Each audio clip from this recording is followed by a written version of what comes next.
Hello बच्चों, कैसे हो आप लोग। मैं ज्योति, आपकी हिंदी वाली मैम, आज फिर आपके सामने आई हूँ। अंतरा भाग 1, क्लास हमारी ये 11th है, ठीक है। Class 11 CBSE board. चैप्टर का नाम है, पाठ 2 है आपका ये, दोपहर का भोजन, और लेखक हैं इसके अमरकांत, ठीक है। पाठ 2 दोपहर का भोजन, और इसके लेखक हैं अमरकांत, ठीक। इसके जो मुख्य पात्र हैं, सबसे ज्यादा मुख्य पात्र है इसकी सिद्धेश्वरी। सिद्धेश्वरी के बारे में हम यहाँ पढ़ेंगे कि किस किस प्रकार सिद्धेश्वरी इतनी परेशानी में, इतनी समस्या में, इतनी दरिद्रता में भी अपने जो परिवार को जैसे तैसे बांधे रखती है, ठीक है। इनके जो मुंशी जी जो हैं सिद्धेश्वरी के पति हैं रामचंद्र है इसमें घर का बड़ा बेटा, जो सिद्धेश्वरी जी के बड़े बेटे हैं।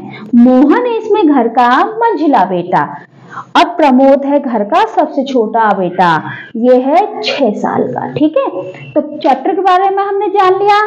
गरीबी किस प्रकार आदमी को निचोड़ कर रख देती है और किस सिचुएशन में एक ले आती है, और वहां पर भी सिद्धेश्वरी जो हमारी मुख्य पात्र है, ये अपने परिवार को किस तरीके से इन्होंने बांधा है, इसी बारे में हम इस चैप्टर को पढ़ेंगे।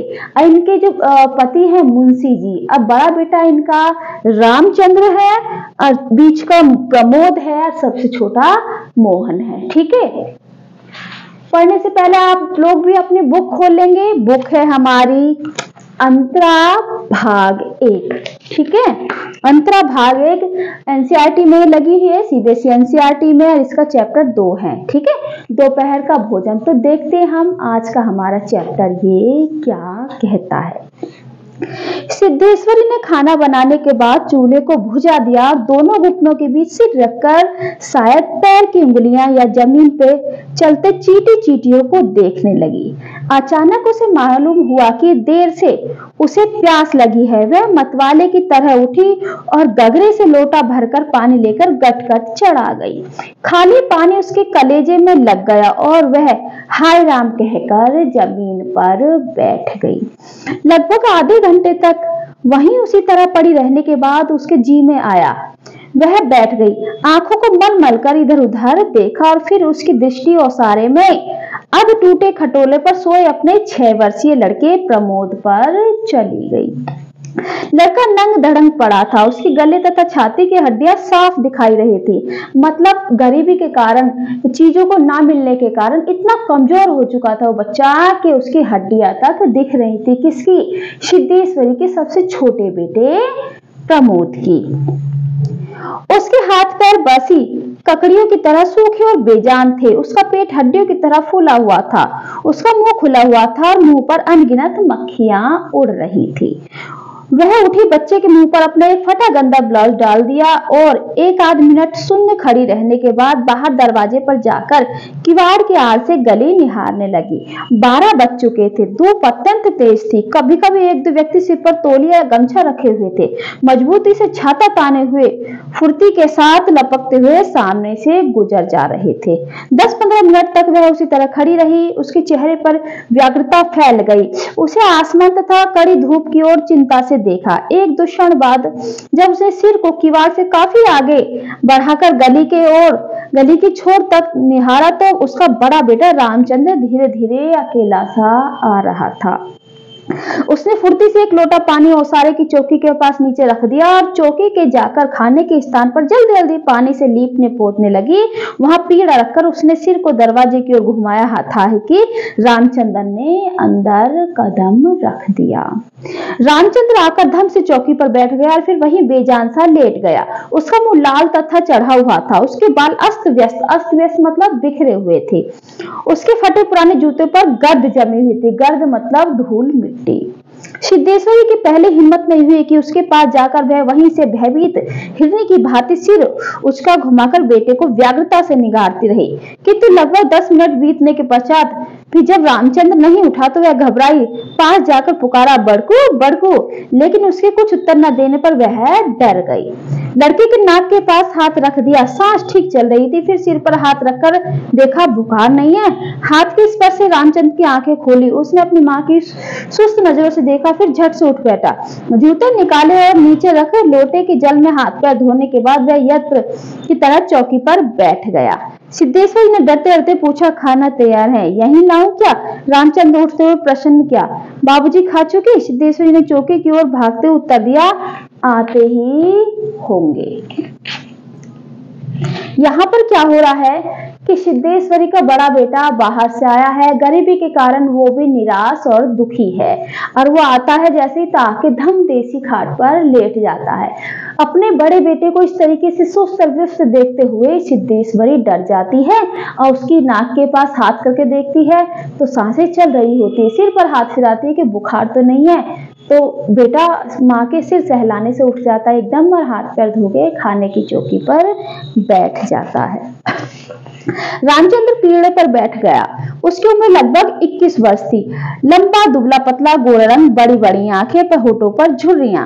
वह एक स्थानीय दैनिक समाचार के दफ्तर में अपनी तबीयत से प्रूफ रीडरी का काम करता सीखता था। पिछले साल ही उसने इंटर पास किया था। किसने? रामचंद्र ने, जो सिद्धेश्वरी का बड़ा बेटा था।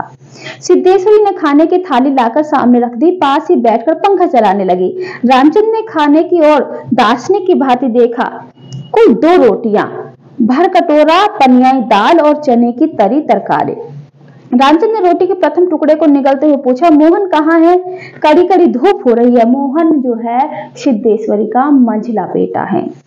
मोहन सिद्धेश्वरी का मंझला बेटा था। उसकी उम्र 18 वर्ष थी और वह इस साल हाई स्कूल में प्राइवेट इम्तिहान देने की तैयारी कर रहा था।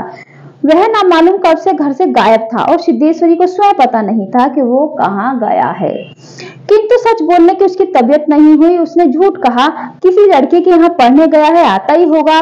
दिमाग उसका बड़ा तेज है और उसकी तबीयत 24 घंटे पढ़ने में लगी रहती है, हमेशा उसी की बात करता रहता है। यहाँ पर क्या, सिद्धेश्वरी ने अपने बड़े बेटे से मंझले बेटे के बारे में झूठ बोल दिया है। उसे खुद भी नहीं पता कि उसका बेटा कहाँ है, फिर भी उसने कह दिया कि वो पढ़ने गया है।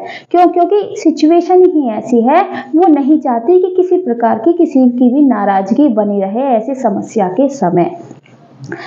रामचंद्र ने कुछ नहीं कहा, एक टुकड़ा मुंह में रखकर भरा गिलास पानी पी लिया, फिर खाने में लग गया। वह काफी छोटे छोटे टुकड़े तोड़कर उन्हें धीरे धीरे चबा रहा था। सिद्धेश्वरी भय तथा आतंक से अपने बेटे के एक टक निहार रही थी। कुछ क्षण बीतने के बाद डरते डरते उसने पूछा, वहां कुछ हुआ है क्या जहां पर ये काम करता है? कौन? रामचंद्र।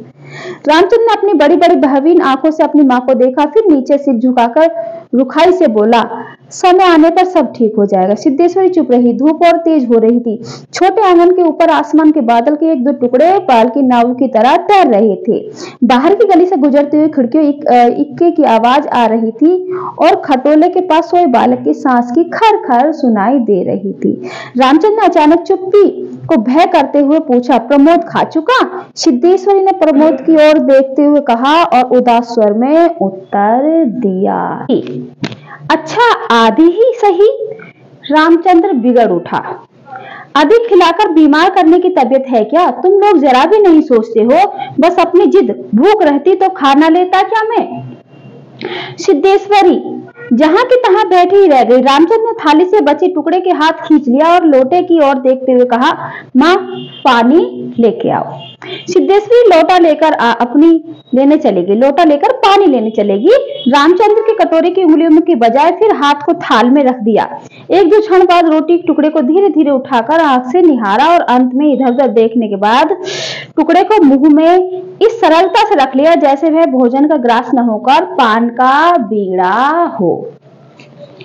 मंझला लड़का मोहन आते ही हाथ पैर धोकर पीढ़े पर बैठ गया। वह कुछ सांवला था और उसकी आंखें छोटी थी। उसके चेहरे पर चेचक के दाग थे। वह अपने बड़े भाई की तरह दुबला पतला था, किंतु उतना लंबा ना था। वह उनकी अपेक्षा कहीं अधिक गंभीर और उदास दिखाई पड़ता था। और उनकी उदासी का कारण क्या था? गरीबी और असमर्थता। सिद्धेश्वरी ने उसके सामने थाली रखी हुई प्रश्न किया, कहाँ रह गए थे बेटा? भैया पूछ रहा था। मोहन ने रोटी के एक बड़े गिलास को निगलने की कोशिश करते हुए ऐसे स्वाभाविक मोटे स्वर में जवाब दिया, कहीं तो नहीं गया था, यहीं पर था। सिद्धेश्वरी वहीं बैठकर पंखा डुलाती हुई इस तरह बोली जैसे स्वप्न में बड़ा बड़ा रही हो। बड़का तुम्हारी बड़ी तारीफ कर रहा था, कह रहा था मोहन बड़ा दिमागी होगा, उसकी तबीयत 24 घंटे पढ़ने में ही लगी रहती है। यह कहकर उसने अपने मंझले लड़के की ओर इस तरह देखा जैसे उसने कोई चोरी की हो। अब क्या है देखिए, जब बड़े लड़के रामचंद्र खाना खा रहा था तो उसको बता दिया कि मोहन घूमने गया है। अब मोहन आ गया तो कह दिया कि बड़ा भाई तुम्हारी बहुत ही ज्यादा पढ़ाई कर रहा था। यहाँ पर सिद्धेश्वरी क्या कह रही है कि गरीबी के कारण दोनों में मन मुटाव ना हो, लड़ाई झगड़ा ना हो, क्योंकि चीजों की असमर्थता, चीजें नहीं मिल पा रही थी, खाना भी इतना नहीं था कि पेट भरकर सभी खा ले। तो इस समस्या में क्या कर रही थी सिद्धेश्वरी कि एक दूसरे को सांत्वना दे रही थी। मोहन अपनी मां की ओर देखते फीकी हंसी हंस पड़ा और फिर खाने में जुट गया। वह परोसी गई 2 रोटियों में से एक रोटी कटोरे की 3/4 दाल तथा अधिकांश तरकारी साफ कर चुका था। सिद्धेश्वरी की समझ में नहीं आया कि वह क्या करे। इन दोनों लड़कों से उसने बहुत डर लगता था। अचानक उसकी आंखें भर आई और दूसरी ओर देखने लगी। थोड़ी देर बाद उसने मोहन की ओर मुंह फेरा तो लड़का लगभग खाना समाप्त कर चुका था। सिद्धेश्वरी ने चौंकते हुए पूछा, एक रोटी देती हूँ। मोहन ने रसोई की ओर रहस्यमय नेत्रों से देखा, फिर स्वस्थ स्वर में बोला, नहीं। सिद्धेश्वरी ने गिड़गिड़ाते हुए कहा, नहीं बेटा, मेरी कसम, थोड़ी ले लो, तुम्हारे भैया ने एक रोटी ली थी। मोहन ने अपनी माँ को गौर से देखा, फिर धीरे धीरे इस तरह उत्तर दिया जैसे कोई शिक्षक अपने शिष्य को समझाता है, नहीं रे बस, अब भूखा नहीं। फिर रोटियां तूने ऐसी बनाई है कि खाई नहीं जाती, ना मालूम कैसी लग रही है। खैर, अगर तू चाहती है तो कटोरे में थोड़ी दाल दे दे, दाल बड़ी अच्छी बनी है। सिद्धेश्वरी ने कुछ कहते ना बना और उसने कटोरे से दाल से भर दिया। मोहन कटोरे को मुंह से लगाकर सूट पी रहा था कि मुंशी चंद्रिका प्रसाद जूतों को खसखस घसीटते हुए घर में आए। ठीक है, मुंशी चंद्रिका प्रसाद कौन है? वो सिद्धेश्वरी के पति हैं। राम का नाम लेकर चौकी पर बैठ गए। चौकी क्या है? खाने के लिए जिस आसन पे बैठते हैं वो है चौकी। सिद्धेश्वरी ने माथे पर साड़ी से कुछ नीचे खिसका लिया और मोहन दाल को एक सांस में पीकर तथा पानी के लोटे को हाथ में लेकर तेजी से बाहर चला गया। 2 रोटियां, कटोरा भर दाल, चने की तली तरकारी, मुंशी चंद्रिका प्रसाद पीढ़े पर पालथी मारकर बैठी रोटी के एक एक ग्रास होता है एक एक टुकड़ा को इस तरह चुभला चबा कर रहे थे जैसे बूढ़ी गाय जुगाली करती है। उनकी उम्र 45 वर्ष के लगभग थी, किंतु 50-55 के लगते थे। किसके कारण? भूख के कारण, बेरोजगारी के कारण, चीजों को ना जुटाने के कारण। शरीर का चमड़ा झूलने लगा था, मतलब जो उनके शरीर की जो स्किन थी, उनकी जो चमड़ी थी, वो हड्डियां छोड़ चुकी थी, झूलने लगी थी। गंदी खोपड़ी आईने की भांति चमक रही थी। गंदी धोती के ऊपर अपेक्षाकृत कुछ साफ बनियान तार लटक रहा था। मुंशी जी ने कटोरे को हाथ में लेकर दाल को थोड़ा सुड़कते हुए पूछा, बड़का दिखाई नहीं दे रहा? सिद्धेश्वरी के समझ में नहीं आ रहा था उसने दाल में क्या हो गया, उसके दिल में क्या हो गया, जैसे कुछ काट रखा हो। पंखे को जरा जोर से घुमाते हुए बोली, अभी अभी खाकर गया है, कह रहा था कुछ दिनों में नौकरी लग जाएगी, हमेशा बाबूजी ही कहते रहते हैं। बोला, बाबूजी तो देवता के समान है। मुंशी जी के चेहरे पर कुछ चमक आई। शर्माते पूछा, ये क्या कहता है कि बाबूजी देवता के समान है? बड़ा पागल है। सिद्धेश्वरी पर जैसे नशा चढ़ गया था। उन्माद की रोगिणी की भांति बड़बड़ाने लगी, पागल नहीं है, बड़ा होशियार है। उस जमाने में कोई महात्मा है, मोहन तो उसकी बड़ी इज्जत करता है। आज कह रहा था कि भैया की शहर में बड़ी इज्जत है, पढ़ने लिखने वालों में बड़ा आदर होता है, और बड़का तो छोटे भाई को भी जान देता है। दुनिया भर में सब कुछ सह रहा है, पर यह नहीं देख सकता कि उसके प्रमोद को कुछ हो जाए। अब सिद्धेश्वरी क्या कह रही है? ऐसे ही वो कह रही है कि बेटा तुम्हारी बहुत इज्जत करता है, दोनों भाइयों में आपस में बहुत प्रेम है, अपने आप से ही बनाकर कह रही है, जबकि ऐसा है नहीं। सभी एक दूसरे अपने अपने में ही रहते हैं, सुस्त रहते हैं और परेशान से रहते हैं। मुंशी जी दाल में लगे हाथ को चाट रहे थे। उन्होंने सामने की ताक और देखा। देखते हुए कुछ हंसकर कहा, बड़का का दिमाग तो खैर काफी तेज है, वैसे लड़कपन में बड़ा नटखट भी था, हमेशा खेल कूद में लगा रहता था, लेकिन यह भी बात थी कि जो सबक में उसे याद करने को देता था उससे बर्राक रखता था, मतलब याद रखता था। असल तो यह है कि तीनों लड़के काफी होशियार हैं, प्रमोद को कम समझती हो। यह कहकर वह अचानक जोर से हंस पड़े। मुंशी जी 1.5 रोटी खा चुकने के बाद एक ग्रास से युद्ध कर रहे थे, मतलब एक टुकड़े को ही चबाए जा रहे थे। कुछ कठिनाई होने पर एक गिलास पानी चढ़ाकर फिर खरखर खास कर खाने लगे। फिर चुप्पी छा गई। दूर से किसी आटे की चक्की की पुक पुक आवाज सुनाई दे रही थी और पास के नीम के पेड़ पर बैठा कोई पंडुक लगातार बोल रहा था। पंडुक मतलब पंडित जी लगातार बोल रहे थे। सिद्धेश्वरी के समझ में नहीं आ रहा था कि क्या कहे। वह चाहती थी कि सभी चीजें ठीक से पूछ ले, सभी चीजें ठीक से जान ले और दुनिया की हर चीज पर पहले की तरह धड़ल्ले से बात करे, पर उनकी हिम्मत नहीं होती। उसके दिल में ना जाने कैसा भय बना रहता था। किसके में? सिद्धेश्वरी के में। अब मुंशी जी इस तरह चुपचाप दुबके हुए खा रहे थे। पिछले दिनों से मौन व्रत धारण कर रखा हो और आज उसको कहीं जाकर आज शाम को तोड़ने वाले हों। सिद्धेश्वरी ने जैसे नहीं रह गया, बोली, मालूम होता है अब बारिश नहीं होगी। मुंशी जी ने एक क्षण के लिए इधर उधर देखा, फिर निर्विकार स्वयं से राय दी, मक्खियां बहुत हो गई हैं। सिद्धेश्वरी ने उत्सुकता प्रकट की, फूफा जी बीमार है, कोई समाचार नहीं आया? मुंशी जी ने चने की दालों की ओर दिलचस्पी से दृष्टिपात किया, मतलब देखा, जैसे उनसे बातचीत करने वाले हों। फिर सूचना दी, गंगाशरण बाबू की लड़की की शादी तय हो चुकी है, लड़का एमए पास है। सिद्धेश्वरी हठात चुप हो गई। मुंशी जी भी आगे कुछ नहीं बोले। उसका खाना समाप्त हो गया था और वे थाली में बचे कुछ दानों को बंदर की तरह बीन रहे थे। कौन? मुंशी जी, सिद्धेश्वरी के पति। सिद्धेश्वरी ने पूछा, बड़का की कसम एक रोटी देती हूँ, अभी बहुत सी हैं। मुंशी जी ने पत्नी की ओर अपराधी के समान तथा रसोई की ओर कनखी से देखा। कनखी होता मतलब जैसे हम इस तरीके से देखते हैं साइड की नजरों से। तत्पश्चात मतलब उसके बाद किसी घुटे उस्ताद की भांति बोले, रोटी रहने दो, पेट काफी भर चुका है, अन्न और नमकीन चीजों से तबीयत ऊब गई है, तुमने व्यर्थ में कसम खा दी। खैर, कसम रखने के लिए ले रहा हूँ, गुड़ होगा क्या? देखिए, इनको सबको आपस में पता है कि इतना खाना नहीं है कि हम पेट भरकर खा सकें, इसलिए माँ भी कह रही जा रही और ले लो और ले लो, लेकिन जो बच्चे जो है उन्हें पता है और मुंशी जी को पता है कि खाना इतना नहीं है जो हम पेट भरकर खा सके, तो वो अपने आप ही एक दूसरे से बहाना बना रहे हैं। सिद्धेश्वरी ने बताया कि हड्डियां में थोड़ा सा गुड़ है। मुंशी जी ने उत्साह के साथ कहा, तो थोड़े गुड़ का ठंडा रस बनाओ, पीऊंगा, तुम्हारी कसम भी रह जाएगी, जायका भी बदल जाएगा, साथ साथ हाजमा भी दुरुस्त होगा। हाँ, रोटी खाते खाते नाक में दम आ गया। यह कहकर वह ठहराव मारकर हंस पड़े। मुंशी जी के निबटने के पश्चात मतलब खाना खाने के पश्चात सिद्धेश्वरी उनकी झूठी थाली लेकर चौके पर जमीन पर बैठ गई। बटलोई की दाल को कटोरे में उड़ेल दिया, पर वह पूरा भरा नहीं।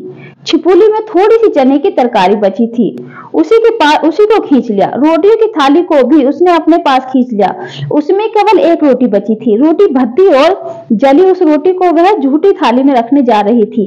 अचानक उसका ध्यान ओसारे में सोए प्रमोद की ओर आकर्षित हुआ। प्रमोद सिद्धेश्वरी का 6 साल का छोटा बेटा जो खाट पे लेटा हुआ था। उसने लड़के को कुछ देर तक एक टका देखा, फिर रोटी को 2 बराबर टुकड़ों में विभाजित कर दिया। एक टुकड़े को अलग रख दिया और दूसरे टुकड़े को अपनी झूठी थाली में रख लिया। तदुपरांत एक लोटा पानी लेकर बैठ गई। उसने पहला ग्लास मुंह में रखा और तब ना मालूम कहां उसकी आंखों से टपक आंसू चूने लगे, क्योंकि लास्ट में सभी के खाने के बाद, जिसमें सबने भी पेट भरकर खाना नहीं खाया, बस इतना ही खा लिया जितना सिद्धेश्वरी के मन रखने लायक, और एक दूसरे के लिए खाना वो बचाते रहे। लास्ट में जब वो एक रोटी बची जली बची, वो भी सिद्धेश्वरी ने आधी आधी कर ली, आधी अपने छोटे बेटे के लिए, आधी अपने लिए। और वो जैसे वो खा रही थी, पहला टुकड़ा खाते ही उसकी आंख से आंसू बरसने लगे, क्योंकि कैसी असमर्थता थी, कैसी विपत्ति थी कि उनके पास पेट भरने के लिए अन्न भी इतना मौजूद नहीं था जितने कि वो तीनों उसके बच्चे दो वो अपना पेट भर सकें। सारा घर मक्खियों से भनभना कर रहा था। आंगन की अलगनी पर एक गंदी साड़ी लटी थी, उसमें कई पेबंद लगे हुए थे। दोनों बड़े लड़के कि कहीं पता नहीं था। बाहर की कोठरी में मुंशी जी औंधे मुंह होकर निश्चिंतता के साथ सो रहे थे, जैसे 1.5 महीने पूर्व मकान किराया नियंत्रण विभाग की क्लर्क से उनसी छटनी ना हुई होती तो शाम को उनके काम की तलाश में कहीं जाना ना हो। ठीक है, लेखक बताता है कि एक दूसरे को सांत्वना देने के उद्देश्य से भी तीनों बच्चों की झूठी तारीफ करने लगे। थोड़ी ही देर में फिर चुप्पी छा गई। सिद्धेश्वरी कहती थी कि वह पहले की तरह प्रत्येक चीज पर धड़ल्ले से बात करें, लेकिन उसे साहस नहीं होता था। उनके दिल में ना जाने कैसा डर था। दोनों ने आपस में अपने रिश्तेदारों के बारे में बात की, तब मुंशी जी ने खाना खत्म हो गया था। सिद्धेश्वरी ने कसम देकर एक रोटी और लेने का अनुरोध किया, परंतु मुंशी जी ने इनकार कर दिया। उन्होंने पत्नी की ओर अपराधी के समान और रसोई की ओर तिरछी दृष्टि से देखा। सिद्धेश्वरी रसोई में गई, वहां सिर्फ एक जली सी भद्दी रोटी थी, थोड़ी दाल और थोड़ी सब्जी। उसने रोटी को 2 भागों में बांट लिया और एक टुकड़ा बीमार बेटे प्रमोद के लिए रख दिया और दूसरे को लेकर खुद खाना बैठ गई। तो देखा हमने दोपहर का भोजन कहानी से क्या है। इसमें सिद्धेश्वरी है जिसके पति की नौकरी छूट चुकी है और बेटे को भी सही नौकरी नहीं मिली। इस कारण गरीबी के उस पड़ाव पर आ गया है ये परिवार कि खाने के लिए इन्हें अन्न भी मुयस्सर नहीं हो रहा है। और इस विपत्ति के समय भी सिद्धेश्वरी अपने रिश्तों को बचाए हुए जीवन यापन कर रही है। अपने बेटों में हमारे मन मुटाव न हो और आपस में उनका प्रेम बंधा रहे, इसलिए एक दूसरे की झूठी तारीफ ही कर रही है। ठीक है बेटा, समझ में आया? ये था हमारा दोपहर का भोजन जो अमरकांत जी ने लिखा है। क्लास 11th में ये हमारा 2nd चैप्टर लगा हुआ है एनसीईआरटी सिलेबस में। ठीक है, तो आज के लिए बस इतना ही। हमारी वीडियो को देखते रहें, सब्सक्राइब करते रहें और लाइक करते रहें और बेल आइकन का बटन दबाना ना भूलें। कल फिर हम हाजिर होंगे एक नए सब्जेक्ट और एक नई क्लास के साथ। ठीक है बेटा, ओके बाय।